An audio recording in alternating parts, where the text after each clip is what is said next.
அஸ்வின்ஸ் இனிப்பு காரம் பேக்கரி மற்றும் சைவ உணவகம்.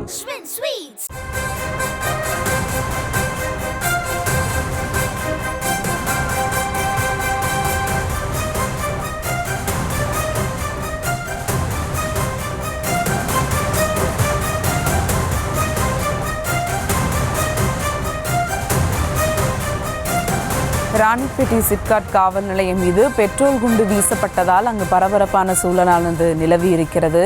பைக்கில் முகமூடி அணிந்து வந்த அடையாளம் தெரியாத இருவர் காவல் நிலையம் மீது பெட்ரோல் குண்டு வீச்சானது நடத்தியிருக்கின்றனர். அது குறித்த அண்மை செய்தியை பார்த்து வருகிறோம். சந்தேகத்தின் அடிப்படையில் 10க்கும் மேற்பட்டோரை பிடித்து போலீசார் விசாரணையானது மேற்கொண்டு வருகின்றனர். ராணிப்பேட்டை சிப்காட் காவல் நிலையம் மீது பெட்ரோல் குண்டு வீசப்பட்டதால் அங்கு பரபரப்பு ஏற்பட்டிருக்கிறது. பைக்கில் முகமூடி அணிந்து வந்த அடையாளம் தெரியாத இருவர் குண்டு வீசி சென்றதாக தகவலானது வெளியாகியிருக்கிறது. கூடுதல் விவரங்களோடு இணைகிறார் செய்தியாளர் அருளரசன். வணக்கம் அருளரசன், என்ன நடந்தது, முழு விவரங்கள்? வணக்கம். ராணிப்பேட்டை மாவட்டம் சிப்காடு காவல் நிலைய வளாகத்தில் நேற்று நள்ளிரவு நேரத்தில் முகமூடி அணிந்து கொண்டு நுழைந்த மர்ம நபர்கள் தாங்கள் மறைத்து வைத்திருந்த பெட்ரோல் குண்டுகளை போலீஸ் காவல் நிலையம் மீது திடீரென வீசிவிட்டு தப்பி ஓடியதால் பரபரப்பு ஏற்பட்டது.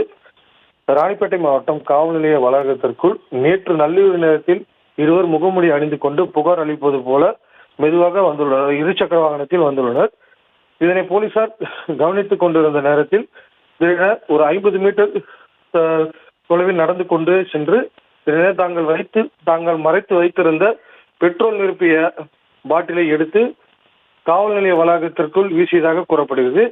இதனையடுத்து உடனடியாக இருவரும் தப்பி ஓடிய நிலையில் மாவட்டத்தின் பல பகுதிகளில் சேர்ந்த போலீசார் காவல் நிலைய எல்லைக்குள் வருகை தந்து சிசிடிவி காட்சிகளின் அடிப்படையில் விசாரணை நடத்தி வருகின்றனர்.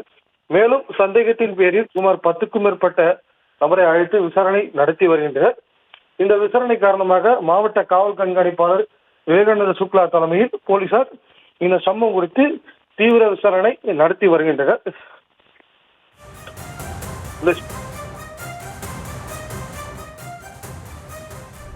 விவரங்களுக்கு நன்றி அருளரசன்.